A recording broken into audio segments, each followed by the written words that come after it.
Eu saúdo a todos os irmãos com a paz de nosso Senhor e Salvador Jesus Cristo. Pastor Timóteo, Pastor Otávio, irmãos do Santo Ministério, que Deus vos abençoe. Rapidamente, queridos irmãos, queremos tratar de um assunto que eu considero bastante urgente nestes últimos dias: os desafios finais da Assembleia de Deus no Brasil. Eu tive o privilégio, queridos irmãos, de crescer, ser educado e desenvolver-me numa Assembleia de Deus. Em São Bernardo do Campo, no estado de São Paulo, ali, junto ao meu pastor, o querido irmão Roberto Montanheiro. Ele gostava de ser chamado exatamente assim, Irmão Roberto. E ali, aos pés daquele homem tão santo, tão piedoso e tão poderoso na oração, aprendi a amar a Assembleia de Deus. Desde então, conheci muitas Assembleias de Deus, no Rio de Janeiro, em Minas Gerais, no Rio Grande do Sul, que sofre agora essa aprovação tão grande. Em suma, em todo o Brasil, tive o privilégio de conhecer muitas Assembleias de Deus.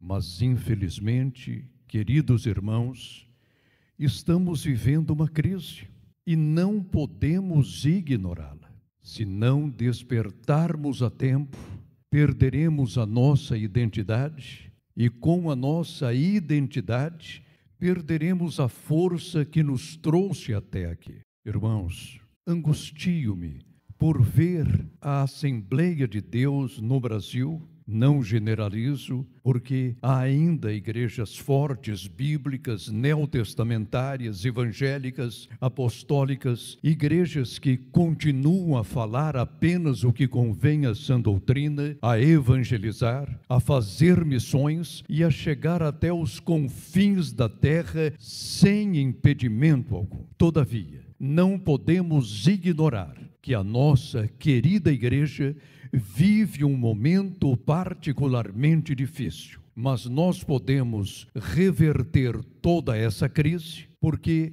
acreditamos em Deus. E o Espírito Santo, que move-se em nós, pode levar-nos a um grande avivamento. O primeiro desafio: conscientizemo-nos de que já estamos a viver a hora final de nossa jornada.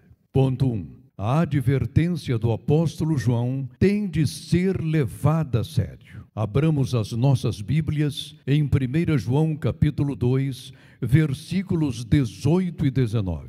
Filhinhos, é já a última hora, e como ouvistes que vem o anticristo, também agora muitos se têm feito anticristos. Por onde conhecemos que é já a última hora. Saíram de nós, mas não eram de nós, porque se fossem de nós, ficariam conosco. Mas isto é para que se manifeste que não são todos de nós. Queridos irmãos, todos nos lembramos aqui da pandemia de 2020. Que momento difícil, não somente para o Brasil, mas para todo o mundo. Tínhamos a impressão de que aquele cativeiro, de que aquele trauma, de que aquelas dificuldades, de que aquela luta toda jamais passaria. Ora, parecia que a nossa vida jamais voltaria à normalidade. E de fato,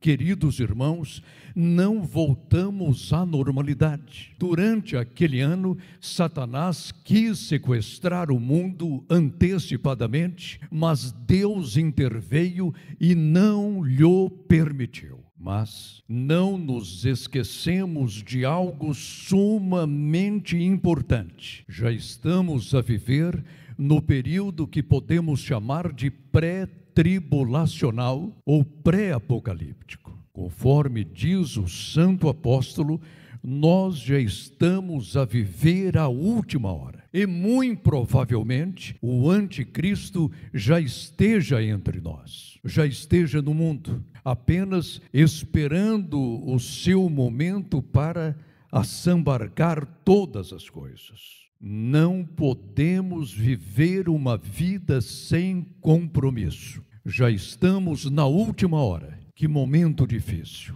Já estamos na última hora. Que angústia para todos nós. Já estamos na última hora. Por este motivo, não podemos viver uma vida sem um sério compromisso com nosso Senhor.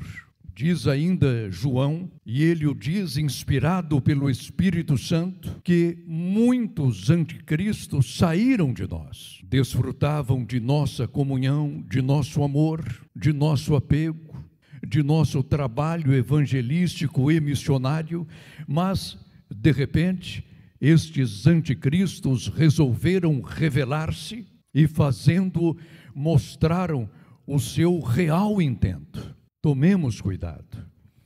O primeiro desafio, por conseguinte, da Assembleia de Deus no Brasil é acordar, é despertar-se e saber que já estamos a viver os últimos minutos de nossa dispensação neste mundo. Não podemos facilitar. Oremos.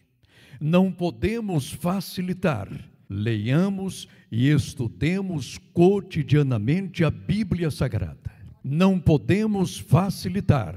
Santifiquemo-nos, limpemos o nosso coração de todo pecado, de toda maldade e de todo pensamento que ainda não foi levado cativo pela palavra de Deus. Não temos muito tempo neste mundo.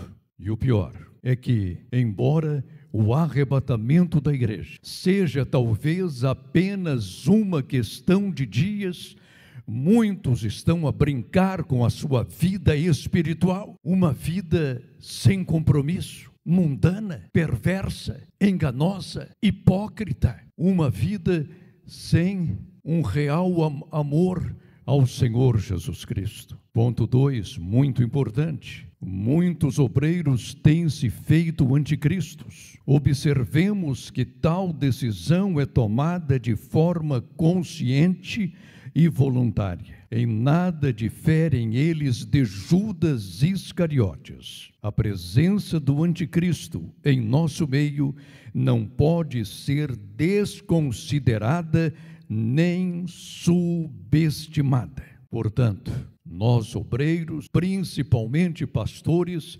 precisamos tomar cuidado em ordenar candidatos ao santo ministério. Tal candidato teve realmente uma experiência de vida eterna, tem bom testemunho, foi batizado com o Espírito Santo, com a evidência do falar de novas línguas? Se não formos cuidadosos e seletivos, não nos enganemos. Poderemos ordenar anticristos em nosso meio. O Senhor Jesus em breve virá e tem de encontrar uma igreja santa, resoluta, firme, corajosa, uma igreja que saiba enfrentar o adversário, porque caso contrário, todos pereceremos. Tópico 2. Voltemo-nos de imediato à palavra de Deus e ao Deus da palavra. Ponto 1.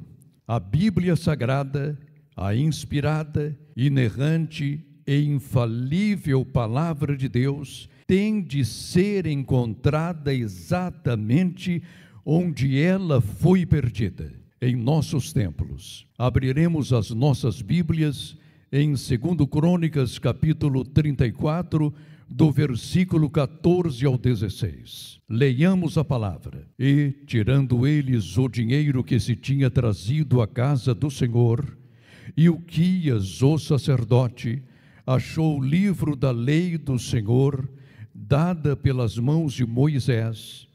E Ilquias respondeu e disse a Safã, o escrivão: achei o livro da lei na casa do Senhor. E Ilquias deu o livro a Safã, e Safã levou o livro ao rei, e deu conta também ao rei, dizendo: teus servos fazem tudo quanto se lhes encomendou. Queridos irmãos, que tragédia, que vergonha! O livro da lei, ou a palavra de Deus, havia se perdido num lugar onde ele jamais deveria ter desaparecido. Na casa de Deus, onde a palavra de Deus, ninguém mais a encontrava. Onde a palavra de Deus, ninguém mais sabia onde ela estava. Mas, ao reformar o santo templo, eis que os seus trabalhadores acham-na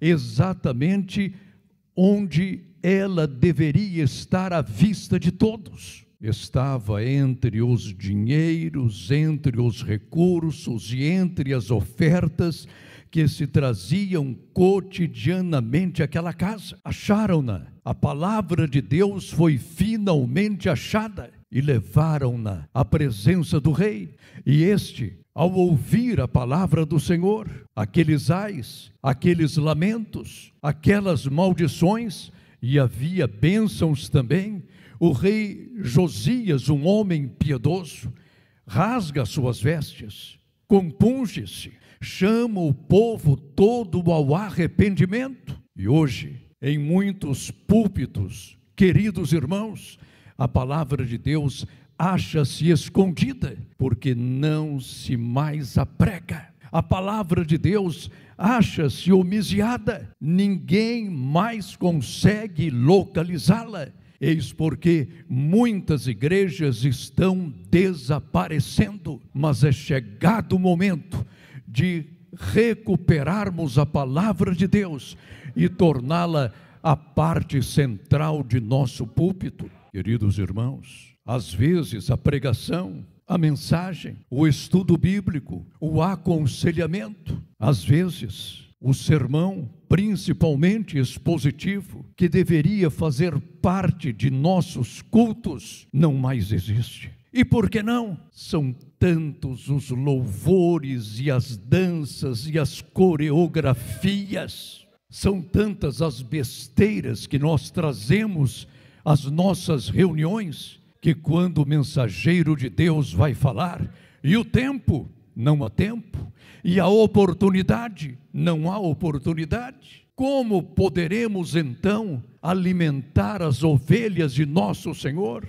O rei Josias, ao ouvir a palavra do Senhor, rasgou as suas vestes. E hoje muitos obreiros importantes e ricos e grandiloquentes, quando ouvem a palavra de Deus, dela caçoam, dela fazem pouco caso, não mais querem ouvi-la. Mas Josias rasgou as suas vestes e a sua alma foi salva. Rasgou as suas vestes e promoveu em Judá aquele grande avivamento antes da destruição da cidade de Jerusalém e do Santo Templo. É chegado o momento de procurarmos a Bíblia Sagrada, a palavra de Deus, onde ela se encontra? Em nossa burocracia, em nossa administração, em nossas constantes reuniões. Onde está a Bíblia Sagrada, a inspirada e inerrante palavra de Deus? Procuremo-la, achemo-la, porque o Senhor não está satisfeito conosco. Desse jeito, encaminhamo-nos para o inferno. Precisamos recuperar a palavra de Deus. Em um culto de 1h30, de 2 horas, quanto tempo para a mensagem? Às vezes 20 minutos, às vezes 15. E o pregador já sem condições de explaná-la, porque o barulho de nossos conjuntos é tão intenso, é tão perturbador, que o homem não tem sequer condições de pregar a palavra do Senhor. Eis porque muitas assembleias de Deus estão sendo destruídas neste momento. Ponto 2, importantíssimo. Não permitamos que a Bíblia Sagrada perca-se em nossas burocracias e fainas administrativas. Sem a palavra de Deus, igreja alguma sobreviverá. Em Atos, capítulo 6 e versículo 4, Pedro, levantando-se diante de seus pares, os santos apóstolos, dos anciãos, seus auxiliares tão fiéis, e diante da igreja que ali estava para ouvir e acatar as decisões da noiva do Cordeiro, recomendou: mas nós, porém, dedicar-nos-emos à oração e ao ministério da palavra. O pastor não está no púlpito para contar pilhérias, experiências tolas, para fazer política, para jogar um grupo contra o outro. Não, senhores, ele está aqui para falar a palavra de Deus. E se ele não a falar, não a pregar, não for enérgico e não levar o rebanho para o céu através da ministração da palavra, perder-se-á, irá para o inferno. E saibam os senhores que o inferno é um lugar real. Ponto 3. O terceiro desafio: retornemos à vida de oração como a Bíblia Sagrada nos requer. Ponto 1. Samuel é destacado na história sagrada como um dos 2 homens mais notáveis de oração. Jeremias 15, versículo 1. Eis o que ele disse a Israel quanto à oração. 1 Samuel, capítulo 12, versículos 23 a 25. E quanto a mim, longe de mim que eu peque contra o Senhor, deixando de orar por vós, antes vos ensinarei o caminho bom e direito. Tão somente temei ao Senhor e servi-o fielmente com todo o vosso coração, porque vede quão grandiosas coisas vocês. Porém, se perseverardes em fazer o mal, perecereis assim vós como vosso rei. Samuel era um intercessor por excelência, e juntamente com Moisés, pontifica-se entre aqueles que intercedem pelo povo de Deus. Eu não posso admitir, aliás, eu não posso conceber um obreiro que se diz de Deus, um obreiro que carrega a sua Bíblia, um obreiro que tem uma credencial da convenção, que não ore, que não clame, que não interceda, que não busque a Deus e que não tenha pelo menos 1 hora de oração por dia. Não posso conceber um obreiro nessas condições. O que está acontecendo conosco? Samuel era juiz em Israel e as suas fainas diárias não eram poucas. No entanto, ei-lo a orar, e orava muito. Ei-lo a interceder, e por toda a nação intercedia. Ei-lo a chorar, e diante de Deus derramava todas as suas lágrimas para que a nação voltasse a servir a Deus. E hoje, que tempo temos para o Senhor? Em nossa agenda, há um espaço para o governador, outro para o prefeito, e um outro ainda para este ou para aquele político. Para a oração, nenhum. Levantamo-nos tarde porque já não temos a disciplina necessária da oração, do clamor e das lágrimas. Mas Samuel considerava pecado não orar, e de fato é. Considerava pecado não interceder, e de fato é. Considerava pecado não chorar pelo povo de Deus, e de fato é. O que nós, obreiros das Assembleias de Deus, estamos fazendo? O que estamos fazendo? Vemos a igreja desencaminhar-se, não oramos. Desviar-se, não intercedemos. Apostatar-se contra Deus e não movemos uma lágrima sequer. E ainda achamo-nos muito importantes. Não, senhores, importante é aquele que ora, porque move os céus. É aquele que intercede, porque move os juízos de Deus. É aquele que derrama lágrimas, porque é consolado. Esse é o nosso desafio. Imitemos a Samuel, que homem bravo, valente, corajoso, e não estava importando com a sua posição. estava sendo substituído no comando de Israel por um jovem, mas o seu coração velho movia os céus, movia a terra, era um homem de Deus. E nós queremos importar, nós importamos-nos muito com a nossa posição e a minha posição e o meu cargo. Paremos de pensar nisso e busquemos a Deus antes que nós, obreiros, percamos a nossa alma. Ponto 2. É chegada a hora de nós, obreiros de Cristo, retomarmos nossas duas maiores obrigações. Leiamos novamente Atos 6 e 4. Mas nós perseveraremos na oração e no ministério da palavra. O que o obreiro tem de fazer? Prioritariamente orar, prioritariamente ler, estudar e pesquisar a palavra de Deus e guardá-la em seu coração. Sem oração e sem o estudo da Bíblia Sagrada, não há homem de Deus. Pode existir um homem eloquente, poderoso, rico, mas não é de Deus. Obreiros do Senhor, busquemos a Deus enquanto podemos achá-lo, para não perdermos a nossa alma. Porque há muitos pastores, evangelistas, presbíteros, diáconos e obreiros indo para o inferno, porque não oram mais, não mais leem a Bíblia, têm tempo para tudo, reviram as páginas sociais, mas deixam as páginas da Bíblia de lado. Procuram saber o que o seu vizinho faz, mas já não querem saber o que o Espírito Santo, próximo de si ainda, quer fazer com ele. Que situação miserável toma conta de nós! Pedro disse, mas nós perseveraremos na oração, oremos para salvarmos a igreja do Senhor.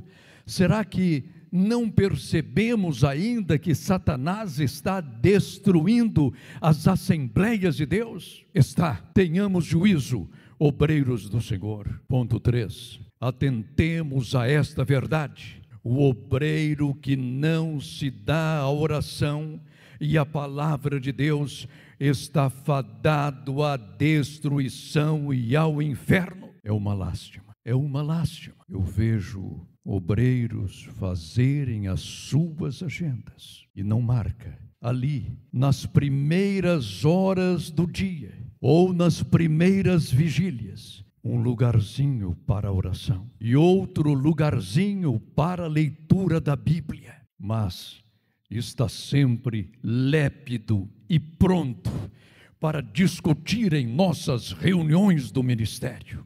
E como discutem, e como brigam, e como altercam-se, são deseducados, são instrumentos de Satanás. Assim tornaram-se, porque não mais oram e não mais choram aos pés de nosso Senhor. Se você já não tem condições de exercer esses dois ofícios, oração e estudo da Bíblia, não pode ser obreiro. Não oram e não mais estudam, e quanto menos obedecem à Bíblia. Mas quando chegam a uma convenção e tomam a palavra, como são importantes e poderosos. Pedem votos, pedem apoio, brigam, desentendem-se, mentem, caluniam por um cargo. Se fosse homem de Deus, de oração e de leitura da Bíblia, não agiria de uma forma tão miserável quanto esta. E outros já não têm tempo porque foram chamados ao pastorado. Mas o pastorado, para eles, é coisa pequena, de somenos importância. Querem estudar um pouco mais, entram na universidade e esquecem a noiva do Cordeiro. Querem mais um diploma, mas não buscam as marcas do verdadeiro crente. Querem ler todos os livros, mas afastam-se cada vez mais da Bíblia. Querido irmão, mais vale uma hora de oração do que uma vida toda metida numa biblioteca. Sabiam disso? É na oração que o Senhor nos ilumina a mente, nos conduz o Espírito, nos leva a alma às regiões celestes. É na oração que desfrutamos do verdadeiro prazer de nossa vida, que é ouvir a Deus, ouvir o Espírito. Obreiro, concentre-se na oração e na palavra de Deus, porque em breve virá o Senhor Jesus Cristo. Tópico 4, o nosso quarto desafio: voltemos a angustiar-nos pelas misérias que atingem o povo de Deus. Ponto 1. Neste momento, à semelhança de Jeremias, somos chamados à angústia. Abramos os nossos livros, as nossas Bíblias, em Lamentações capítulo 1 e versículo 12. Diz o santo profeta: não vos comove isso? A todos vós que passais pelo caminho, atendei e vede se a dor como a minha dor, que veio sobre mim, com que me entristeceu o Senhor, no dia do furor da sua ira. Queridos irmãos, a nossa situação hoje não é diferente da deste grande profeta. Ali estava ele após a destruição de Jerusalém e do Santo Templo. O povo rebelara-se contra o Senhor, mas Jeremias, madrugando, ali estava a chamar o seu povo ao arrependimento. Mas o povo, rebelde, incrédulo, apóstata, mundano, sujo, mentiroso, caluniador, sanguinolento, ali estava o povo todo apostatado, até que vieram os exércitos babilônicos enviados por Deus e destruíram o reino de Judá, e com o reino de Judá a cidade de Jerusalém, e com a cidade de Jerusalém o santo templo, e com o santo templo a arca sagrada. Não restara nada ao povo de Judá. E agora Jeremias, angustiado, vendo toda a situação de sua bela e amada cidade, a miséria de seu povo, tão amado por ele, começa a lamentar-se. E fez questão que o seu lamento fosse público por causa da situação miserável de seu povo. Nós também deveríamos angustiar-nos, porque a situação das Assembleias de Deus no Brasil não é diferente. Dizemos que somos pentecostais, mas não ensinamos mais a atualidade do batismo com o Espírito Santo e dos dons espirituais. Dizemos que somos pentecostais, mas deixamos de lado a nossa herança que fora trazida para cá por Daniel Berg e Gunnar Wingre. Dizemos que somos pentecostais, mas não ensinamos mais as nossas crianças, os nossos jovens e idosos a buscar a promessa. O que estamos fazendo? Estamos despentecostalizando as Assembleias de Deus, e vemos tudo isso e não mais nos angustiamos. Obreiros, angustiemo-nos. Queridos irmãos, angustiemo-nos. Irmãs em Cristo, angustiemo-nos. Não fiquemos indiferentes, porque Satanás está destruindo as Assembleias de Deus. Não estou exagerando, não estou exagerando. Vejamos, por exemplo, as modas mundanas que entram em nossas igrejas. Vejamos, por exemplo, as músicas mundanas que são introduzidas em nossos púlpitos, que estão deixando de ser santos. Em algumas igrejas nem mais púlpito há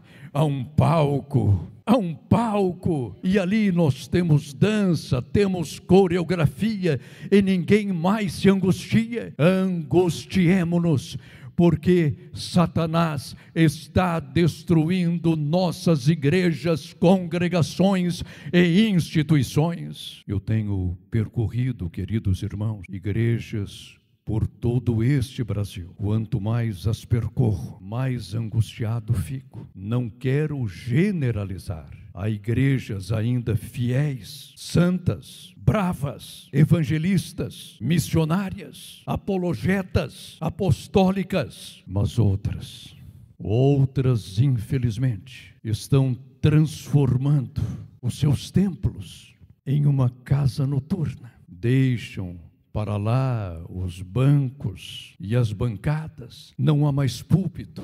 As luzes se apagam. Tudo escuro. O que é isso? Expulsaram o Santo Consolador de seu meio. Foi-se o Espírito Santo. E o que ficou não é nada bonito. É apostasia. Angustiemo-nos por essa igreja. Na semana passada entrei em contato com um amigo lá no Rio Grande do Sul. E ele contou-me uma história triste de uma igreja que, após alguns engenhos políticos, conseguiu expulsar o seu pastor daquela congregação tão linda. E veio um jovem pastor, todo alegre, eloquente, lépido, alguém que, segundo suas palavras, viera para revolucionar a sua igreja. A igreja já estava totalmente desfigurada. E para mostrar que ele era moderno, pediu que a sua esposa, num traje não cristão, não evangélico, não pentecostal,